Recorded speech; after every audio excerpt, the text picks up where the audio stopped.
ಒಂದು ಪ್ರಶ್ನೆ, ನಿಮ್ಮ ಜೀವನದಲ್ಲಿ ನಿಮಗೆ ಹೆಚ್ಚು ನೋವು ಕೊಟ್ಟಿರುವುದು ನಿಮ್ಮ ಸಮಸ್ಯೆಗಳ ಅಥವಾ ಬೇರೆಯವರ ಯಶಸ್ಸ? ಸ್ವಲ್ಪ ಯೋಚಿಸಿ. ನೀವು ಕಷ್ಟದಲ್ಲಿದ್ದಾಗ ಅಷ್ಟು ನೋವಾಗುವುದಿಲ್ಲ. ಆದರೆ ನಿಮ್ಮ ಜೊತೆ ಓದಿದ ವ್ಯಕ್ತಿ ದೊಡ್ಡ ಮನೆ ಕಟ್ಟಿದರೆ, ನಿಮ್ಮ ಜೊತೆ ಕೆಲಸ ಮಾಡುತ್ತಿರುವಾಗ ಅವನಿಗೆ ಪ್ರಮೋಷನ್ ಸಿಕ್ಕಿದರೆ, ನಿಮಗಿಂತ ನಂತರ ಮದುವೆಯಾದವರ ಜೀವನ ಸಂತೋಷವಾಗಿ ಕಾಣಿಸಿದರೆ, ಅಥವಾ ನಿಮ್ಮ ಜೊತೆ ಮಿನಿಸ್ಟ್ರಿ ಆರಂಭಿಸಿದವರ ಸೇವೆ ಸಾವಿರಾರು ಜನರಿಗೆ ತಲುಪಿದರೆ, ಆಗ ಒಂದು ವಿಚಿತ್ರ ನೋವು ಶುರುವಾಗುತ್ತದೆ. ಅದು ಕೋಪವೂ ಅಲ್ಲ, ದುಃಖವೂ ಅಲ್ಲ, ಆದರೆ ಹೇಳಲು ಆಗದ ಒಂದು ಖಾಲಿತನ. ಹೊರಗೆ ನಾವು ಹೇಳುತ್ತೇವೆ ತುಂಬ ಸಂತೋಷವಾಗಿದ್ದೇವೆ, ಆದರೆ ಒಳಗೆ ದೇವರೇ ನಾನು ಮಾತ್ರ ಯಾಕೆ ಹೀಗೆ? ಈ ಒಂದು ಪ್ರಶ್ನೆ ಇಂದು ಲಕ್ಷಾಂತರ ಜನರ ಆತ್ಮೀಕ ಜೀವನವನ್ನು ನಿಧಾನವಾಗಿ ಕೊಲ್ಲುತ್ತಿದೆ. ಆದರೆ ನಿಮಗೆ ಒಂದು ಆಶ್ಚರ್ಯ ವಿಷಯ ಹೇಳಲೇಬೇಕಾಗಿದೆ. ಈ ಸಮಸ್ಯೆ ಇನ್ಸ್ಟಾಗ್ರಾಮ್, ಫೇಸ್ಬುಕ್ ಬಂದ ಮೇಲೆ ಶುರುವಾಗಿಲ್ಲ. ಸುಮಾರು 3 ವರ್ಷಗಳ ಹಿಂದೆ ಈ ಸಮಸ್ಯೆಯು ಕಾಣಿಸಿತ್ತು. ದೇವರ ಅತ್ಯಂತ ನಂಬಿಗಸ್ತನ ಆರಾಧಕನಾದ ಒಬ್ಬನು ಇದೇ ಹೋರಾಟವನ್ನು ಅನುಭವಿಸಿದನು. ಅವನ ಹೆಸರು ಆಸಾಫ. ಇಂದು ನಾವು ಅವನ ಕಥೆಯನ್ನು ನೋಡೋಣ. ಏಕೆಂದರೆ ಇದು ಕೇವಲ ಅವನ ಕಥೆಯಲ್ಲ, ಬಹುಶಃ ಇದು ನಿಮ್ಮ ಕಥೆಯೂ ಆಗಿರಬಹುದು, ಎಲ್ಲ ಅನೇಕ ಒಂದು ಕ್ರೈಸ್ತರ ಕಥೆ ಆಗಿರಬಹುದು. ಎಲ್ಲವೂ ಹೇಗೆ ಪ್ರಾರಂಭವಾಯಿತು? ಮೊದಲನೇ ಭಾಗ. ನನಗೆ ಒಂದು ವಿಷಯ ಯಾವಾಗಲೂ ಆಶ್ಚರ್ಯ ಕೊಡುತ್ತದೆ. ದೊಡ್ಡ ಪಾಪಗಳು ಹೆಚ್ಚಿನ ಸಂದರ್ಭಗಳಲ್ಲಿ ಚಿಕ್ಕ ನಿರ್ಧಾರಗಳಿಂದಲೇ ಆರಂಭವಾಗುತ್ತವೆ. ಯಾರೋ ಒಂದು ದಿನ ಎದ್ದು ಇಂದು ನಾನು ದೇವರನ್ನು ಬಿಟ್ಟು ಬಿಡುತ್ತೇನೆ ಎಂದು ನಿರ್ಧಾರ ಮಾಡುವುದಿಲ್ಲ. ಅದು ನಿಧಾನವಾಗಿ ನಡೆಯುತ್ತದೆ. ಆಸಾಫನ ಜೀವನದಲ್ಲಿಯೂ ಹಾಗೆ ಆಯಿತು. ಅವನು ವ್ಯಭಿಚಾರ ಮಾಡಲಿಲ್ಲ, ಮೂರ್ತಿ ಪೂಜೆ ಮಾಡಲಿಲ್ಲ, ದೇವರನ್ನು ತಕ್ಷಣವೇ ನಿರಾಕರಿಸಲಿಲ್ಲ. ಅವನು ಮಾಡಿದ ಒಂದೇ ಒಂದು ತಪ್ಪು, ತನ್ನ ಜೀವನವನ್ನು ನೋಡುವುದನ್ನು ಬಿಟ್ಟು ಬೇರೆಯವರ ಜೀವನವನ್ನು ನೋಡಲು ಆರಂಭಿಸಿದ. ಕೀರ್ತನೆ 73:2-3 ಅವನು ಪ್ರಾಮಾಣಿಕವಾಗಿ ಒಪ್ಪಿಕೊಳ್ಳುತ್ತಾನೆ, ನನ್ನ ಕಾಲುಗಳು ಜಾರಿ ಬೀಳುವಂತಾಗಿತ್ತು, ಏಕೆಂದರೆ ನಾನು ದುಷ್ಟರ ಸಮೃದ್ಧಿಯನ್ನು ನೋಡಿ ಅಸೂಯೆ ಪಟ್ಟೆ. ಗಮನಿಸಿ, ಇವನ ಪತನ ಹೊಟ್ಟೆ ಕಿಚ್ಚಿನಿಂದ ಆರಂಭವಾಗಲಿಲ್ಲ, ಹೋಲಿಕೆಯಿಂದ ಆರಂಭವಾಯಿತು. ಹೋಲಿಕೆ ಹೊಟ್ಟೆ ಕಿಚ್ಚಿಗೆ ಬಾಗಿಲಾಗಿದೆ. ಇಂದು ನಮ್ಮ ಜೀವನದಲ್ಲಿಯೂ ಹಿಂದೆ ಆಗುತ್ತದೆ. ಬೆಳಗ್ಗೆ ಎದ್ದು ಬೈಬಲ್ ತೆರೆಯುವ ಮುಂಚೆ ಮೊಬೈಲ್ ತೆರೆಯುತ್ತೇವೆ, ನೋಡುತ್ತೇವೆ, 5 ನಿಮಿಷ ನೋಡುತ್ತೇವೆ. 10 ಜನರ ಒಂದು ಹೈಲೈಟೆಡ್ ರೀಲ್ಸ್ಗಳಾಗಲಿ ಸ್ಟೇಟಸ್ಗಳಾಗಲಿ ನೋಡುತ್ತೇವೆ. ಒಬ್ಬರು ವಿದೇಶಕ್ಕೆ ಹೋಗಿರುವಂಥವರು, ಇನ್ನೊಬ್ಬರು ಹೊಸ ಕಾರು, ಇನ್ನೊಬ್ಬರು ಹೊಸ ಮನೆ, ಇನ್ನೊಬ್ಬರು ಎಂಗೇಜ್ಮೆಂಟ್ ಆಗಿರುವಂಥದ್ದು, ಇನ್ನೊಬ್ಬರು ಒಂದು ದೊಡ್ಡ ಮಿನಿಸ್ಟ್ರಿಯಲ್ಲಿ ಬೆಳೆತಿರುವಂಥದ್ದು. ನಂತರ ನಮ್ಮ ಜೀವನ ಮಾತ್ರ ಕತ್ತಲೆಯಂತೆ ಕಾಣಲು ಶುರುವಾಗುತ್ತದೆ. ನಿಜಕ್ಕೂ ನಮ್ಮ ಜೀವನ ಕೆಟ್ಟದಲ್ಲ, ಆದರೆ ನಾವು ಅದನ್ನು ತಪ್ಪು ಜನರ ಜೊತೆ ಹೋಲಿಸುತ್ತಿದ್ದೇವೆ. ಇದು ಹೋಲಿಕೆಯ ವಿಷಯ. ಭಾಗ 2. ಒಂದು ಪ್ರಶ್ನೆ ಆಸಾಫನ ನಂಬಿಕೆಯನ್ನೇ ಅಲುಗಾಡಿಸಿತ್ತು. ಆಸಾಫ ಈಗ ಒಂದು ಅಪಾಯಕಾರಿ ಹಂತಕ್ಕೆ ಬಂದಿದ್ದಾನೆ. ಅವನು ಕೇವಲ ಜನರ ನೋಡುತ್ತಿಲ್ಲ, ಅವರ ಜೀವನವನ್ನು ವಿಶ್ಲೇಷಿಸಲು ಆರಂಭಿಸಿದ್ದಾನೆ. ಅವನು ಯೋಚಿಸುತ್ತಾನೆ, ಇವರು ದೇವರನ್ನು ಭಯಪಡುವುದಿಲ್ಲ, ಸುಳ್ಳು ಹೇಳುತ್ತಾರೆ, ಅಹಂಕಾರದಿಂದ ಬದುಕುತ್ತಾರೆ, ಆದರೂ ಇವರಿಗೆ ಏನೂ ಆಗುತ್ತಿಲ್ಲ. ನಿಮಗೂ ಹೀಗೆ ಅನಿಸಿದೆಯೇ? ದೇವರನ್ನು ನಂಬಿದವರು ಚೆನ್ನಾಗಿದ್ದಾರೆ, ಆದರೆ ದೇವರನ್ನು ನಂಬುತ್ತಿರುವ ನಾನು ಮಾತ್ರ ಯಾಕೆ ಹೋರಾಡುತ್ತಿದ್ದೇನೆ? ಇದು ಹೊಸ ಪ್ರಶ್ನೆ ಅಲ್ಲ.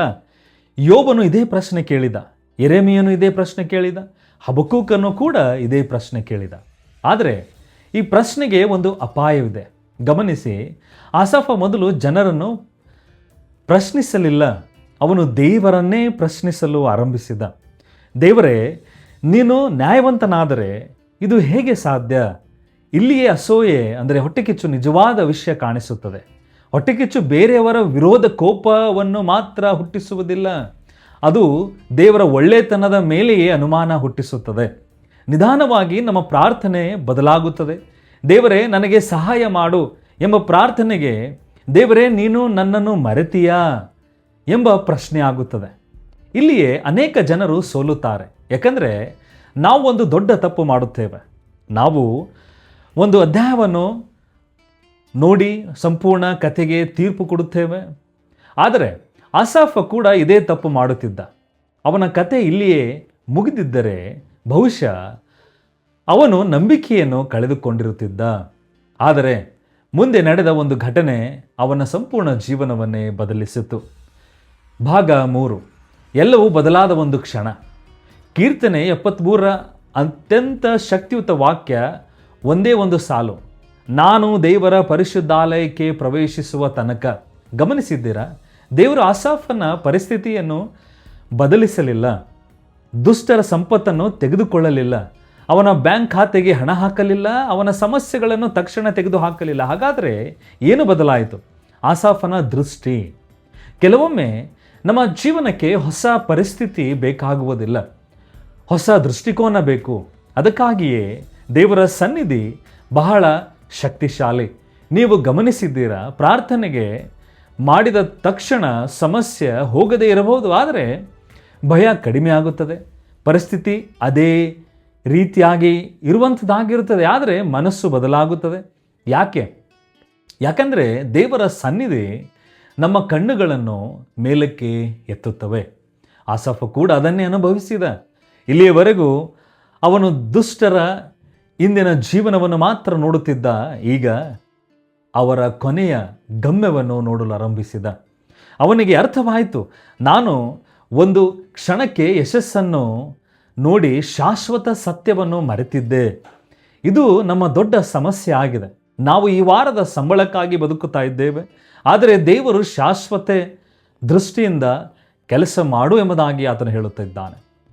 ಅದಕ್ಕಾಗಿಯೇ ದೇವರ ಸಮಯ ನಮಗೆ ಯಾವಾಗಲೂ ನಿಧಾನವಾಗಿ ಕಾಣಿಸುತ್ತದೆ, ಆದರೆ ಅದು ಎಂದಿಗೂ ತಪ್ಪಾಗಿರುವುದಿಲ್ಲ. ಭಾಗ 4, ನಿಜವಾದ ಐಶ್ವರ್ಯ ಯಾವುದಾಗಿದೆ? ಆಸಾಫ ಈಗ ಸಂಪೂರ್ಣ ಬದಲಾಗಿದ್ದಾನೆ. ಅವನು ಮೊದಲು ಅವರಿಗೆ ಏನು ಇದೆ ಎಂದು ನೋಡುತ್ತಿದ್ದ, ಈಗ ನನ್ನ ಬಳಿ ಯಾರು ಇದ್ದಾರೆ ಎಂದು ಆಸಾಫನು ನೋಡುತ್ತಿದ್ದಾನೆ. ಇದು ದೊಡ್ಡ ವ್ಯತ್ಯಾಸವಾಗಿದೆ. ಆಸ್ತಿಯನ್ನು ನೋಡುವ ವ್ಯಕ್ತಿ ಯಾವತ್ತೂ ಎಂದಿಗೂ ತೃಪ್ತನಾಗುವುದಿಲ್ಲ, ಆದರೆ ದೇವರನ್ನು ನೋಡುವ ವ್ಯಕ್ತಿ ಯಾವ ಪರಿಸ್ಥಿತಿಯಲ್ಲಿ ಇದ್ದರೂ ಕೂಡ ಸಮಾಧಾನ ಕಂಡುಕೊಳ್ಳುತ್ತಾನೆ. ಅದರಿಂದಲೇ ಕೀರ್ತನೆ 73:25 ಆಸಾಫ ಹೇಳುವ ಮಾತು ಬೈಬಲ್ನಲ್ಲಿ ಅತ್ಯಂತ ಸುಂದರವಾದ ವಾಕ್ಯಗಳಲ್ಲಿ ಒಂದು.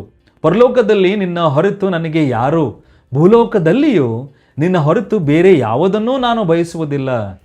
ಒಂದು ಕ್ಷಣ ಯೋಚಿಸಿ, ಕಥೆಯ ಆರಂಭದಲ್ಲಿ ಅವನಿಗೆ ದುಷ್ಟರ ಸಂಪತ್ತು ಬೇಕಿತ್ತು, ಈಗ ಅವನಿಗೆ ದೇವರೇ ಸಾಕು. ಅದೇ ನಿಜವಾದ ವಿಜಯ.